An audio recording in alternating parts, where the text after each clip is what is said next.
वाढत्या महागाईच्या विरोधात संभाजी ब्रिगेडनं आंदोलन केलं। सोलापूरमध्ये सरकारच्या विरोधात संभाजी ब्रिगेडच्या वतीनं आंदोलन करण्यात आलं। पंतप्रधान मोदींनी जनतेला अच्छे दिन येणार असं सांगितलं, पण वाढत्या महागाईमुळे जनतेला बुरे दिन आले असं संभाजी ब्रिगेडनं म्हटलेलं आहे।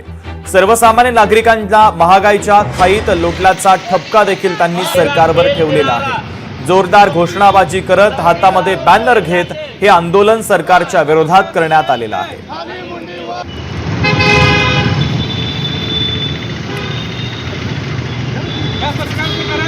शासनाने वेगवेगळ्या योजनेतून महिलांसाठी स्कीम काढली, पण 1500 रुपये देतात आणि अशा महागाई वाढ करून ते 1500 रुपये कुठे पुरतात हे त्या मोदी सरकारला माहित आहे।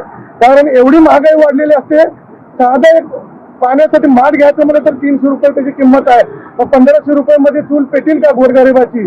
त्यामुळे आजचे दिन तर बघायला मिळत नाही, आजची महागाई बघायला मिळत आहे। त्यामुळे संभाजी ब्रिगेडच्या वतीनं या ठिकाणी सरकारचं आम्ही निषेध व्यक्त केलेला आहोत। गॅसचे आणि इंधन दरवाढ किती आहे? एकीकडे मुख्यमंत्री लाडकी बहीण योजना आणतायत, महिलांना पैसे देत आहेत, आणि दुसरीकडे लाडक्या दाजीच्याच खिशातनं हे पैसे घेत आहेत।